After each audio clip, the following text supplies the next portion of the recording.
This video on the history of Armenia is sponsored by Squarespace. If you need a new, beautiful looking website, go to squarespace.com/Epimetheus.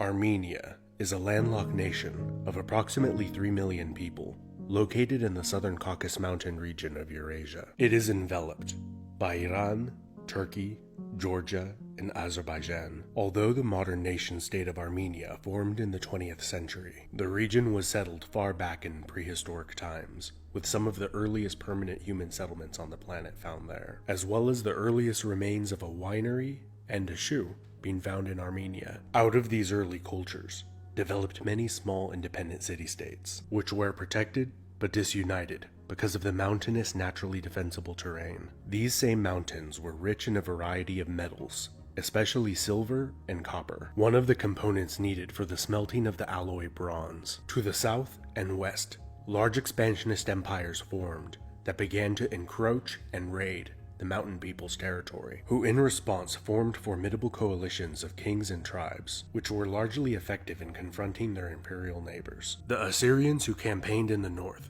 seeking to acquire precious and more utilitarian metals, referred to the small states and coalitions of this region as the kings of Neri. Over the course of several hundred years, these principalities merged into larger and larger states in response to the threat that the Assyrian Empire posed to them. And by the 9th century BC, these had coalesced into the large kingdom of Urartu, also called the Kingdom of Van, which proved to be the most frequent and arguably the most formidable adversary of the Neo-Assyrian Empire. Urartu developed a heavily centralized state, which introduced a standardized calendar, written language, law code, and system of weights and measures, largely unifying the fractured microcultures that had previously existed, with much of the cities and land being administered by the king's royal bureaucracy that oversaw a constant stream of building projects, including a new capital city and an expansive stone-built irrigation system. Urartu's greatest strategic advantage was their ability to rapidly construct and rebuild high-quality fortifications at a higher rate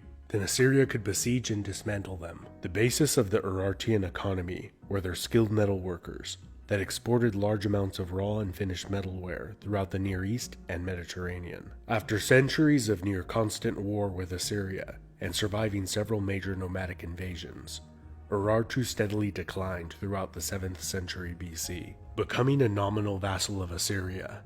Both were conquered by the Median Empire, who destroyed the Urartian commercial and political capital city of Van, effectively ending that state. The Medes loosely controlled the region for less than 40 years, in which time they promoted a new royal house, native to the north of Urartu, which spoke an early form of Proto-Armenian. The Medes were overthrown by the Persian Achaemenid Empire, which established a more direct rule over Armenia, which was mentioned for the first time by that name in writing by the Persian king Darius, who recounts putting down a rebellion in Armenia. Over time, the Armenian royal house intermarried with the Persians, and loyally served in the army, primarily as a cavalry contingent led by their king. During this first Armenian dynasty, the majority of the country converted to the Iranian Zoroastrian faith. In the aftermath of the collapse of the Persian Empire, Armenia fell under the influence of the Seleucid Empire in 312 BC, but remained largely independent, and expanded its territory. Less than a century later, the Iranian Arsacid Empire overthrew the Seleucid Empire, and Armenia was able to gain its independence under the leadership of a new Hellenized dynasty in Greater Armenia, with the western half splitting off and becoming known as Lesser Armenia. These began as very decentralized states, with the Nakharar, or local nobility, acting as autonomous rulers and wielding much of the power within the country. This disunity allowed the Arsacid Parthians to exert considerable influence within the country, even holding an Armenian king hostage and having him rule in absentee. This foreign influence caused the Armenians to unite during the reign of Tigranes II, who had spent 10 years as a hostage in the Parthian royal court before becoming king. He brought all the Nakharars underneath his control. He then defeated the Parthians and Seleucids and carved out a vast empire. He campaigned deep into Parthian territory and began to exert influence over them. When Tigranes was in his 70s, he came into conflict with Rome, who coordinated with the Parthians to attack Armenia on multiple fronts. In the aftermath of the war, he lost nearly all of his conquests and signed a treaty of friendship with Rome.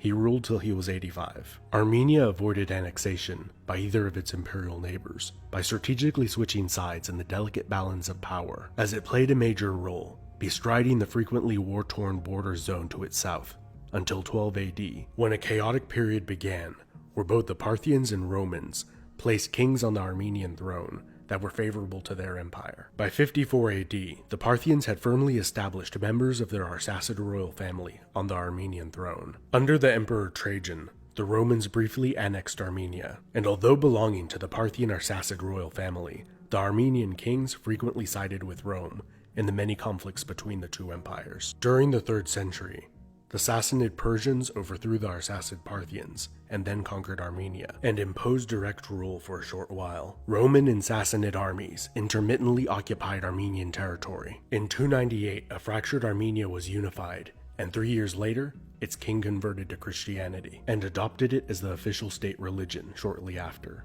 and was the first nation to do so. During the 4th century, Rome and the Persians continued to battle over Armenia, and eventually the two empires concluded a treaty, splitting Armenia, with the Sassanids taking the eastern 2/3. Armenia frequently rebelled, and in 428 the Persians abolished the Arsacid monarchy and fully incorporated it into the empire as a province. During the centuries of conflict between Rome and the Sassanid Persians, many Armenians decided to migrate into the Roman Empire. Many joined the Roman army and rose to the highest ranks in Roman society, including the imperial throne. In the mid-7th century, the Arab Caliphate conquered much of the Near East, including Armenia, which was administered by an annually appointed governor-general, who was tasked with crushing the frequent rebellions in the province, and much of the Nakharar nobility was killed during this time. In 884, the Bagratuni family successfully revolted and established a new dynasty. A year later, Ashot I was both recognized by the Caliph in Baghdad and the Emperor in Constantinople as the King of Armenia. A decade later, after a severe earthquake, the Emir of Azerbaijan temporarily annexed Armenia, but were driven out with the help of the Eastern Romans, and Armenia was re-established. Armenia became more of a confederation of small principalities and kingdoms, rather than a single unified state. Over time, despite this, Armenia thrived as a commercial center, and its new capital of Ani became known as the City of 1001 Churches. This division, however, made them easier to conquer, which the Eastern Romans did in 1045 and the Seljuk Turks a few years later. The brutality of these wars and the desire for independence caused many Armenians to migrate to southern Anatolia, to the region of Cilicia, where they established a formidable Armenian kingdom, which played a pivotal role in the Western European Crusades to retake Jerusalem. During the reign of David IV of Georgia, who was of the Bagrationi family, the Seljuk Turks were driven out of Armenia. The Georgian kingdom had a strong and prosperous century, which was brought to an end by the Mongol invasions, which caused extensive devastation in Armenia. The next 200 years saw a cavalcade of nomadic invasions by Mongol and then Turkic tribes and empires. As this chaotic period drew to a close, Armenia found itself once again split between two formidable empires, with the Iranian Safavid dynasty in the east and the Ottoman Turks in the west. From the early 1500s to 1700s, Yerevan in the Armenian heartland changed hands no less than 14 times between the two empires, although it was controlled by the Safavids for the majority of the time. As the Safavid Empire collapsed in the early 1700s, the Armenian liberation movement was led by Davit Bek, which successfully fought off Ottoman attempts to annex the territory. Iranian authority in the region was re-established there by Nader Shah, who reorganized the region into the Yerevan Khanate, which was a semi-independent vassal of the Afsharid, Zand, and Qajar Iranian dynasties. During this time, the region experienced a period of relative peace and prosperity it had not experienced since before the Mongol invasions. This changed in the early 1800s, when it became the battleground for the last two of 5 Russo-Persian wars, which ended with the territory being reorganized into the Armenian Oblast, or province of the Russian Empire. After which point, Armenians who had lived within the Persian and Russian empires for generations were encouraged to resettle in the largely depopulated country. The province was reorganized several times over a short period of time, and then by 1850 it had become the Yerevan Governorate. Throughout the 19th century, Armenians continued to immigrate back to the land around Lake Sevan, while Muslim Turks, Tatars, Kurds, and Armenians who had converted to Islam left the region. As the Russian and Ottoman Empire became involved in a series of conflicts throughout the 19th century, the Ottoman Sultan Hamid became increasingly worried about the large Armenian population in the eastern portion of the empire, as he feared they would support a Russian invasion of Anatolia if it occurred. He then ordered the large-scale mass executions of Armenian communities. He then discontinued the policy after receiving widespread media coverage condemning him in Europe and the Americas. With the outbreak of World War I, the Russians and Ottomans waged large-scale war in the Caucasus Mountains. Again, fearing Armenian support of the Russian Empire, the Ottomans rounded up Armenian intellectuals and community leaders, most of whom were either executed or deported. During the war, the mass deportation of Armenians increased, which occurred under extremely harsh conditions, and up to 1.5 million people are estimated to have died. In the tragic and complex events surrounding this that continued until 1920, following the Soviet Revolution in Russia, Armenia experienced a short period of independence before being annexed by the Soviet Union in the events following the Armenian-Azerbaijani War, and was united with its neighboring regions into the larger Transcaucasian Soviet Republic, and was reorganized in 1936 into the smaller Armenian Soviet Socialist Republic. And following the collapse of the Soviet Union, in 1991, Armenia became the current Republic of Armenia. This has been Epimetheus,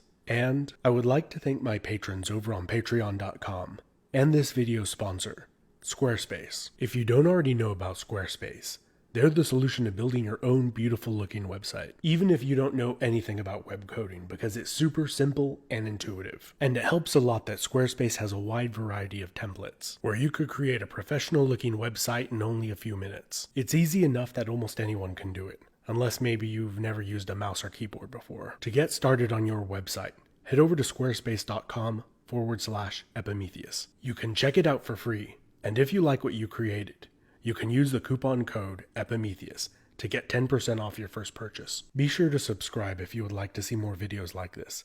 Thank you so much for watching.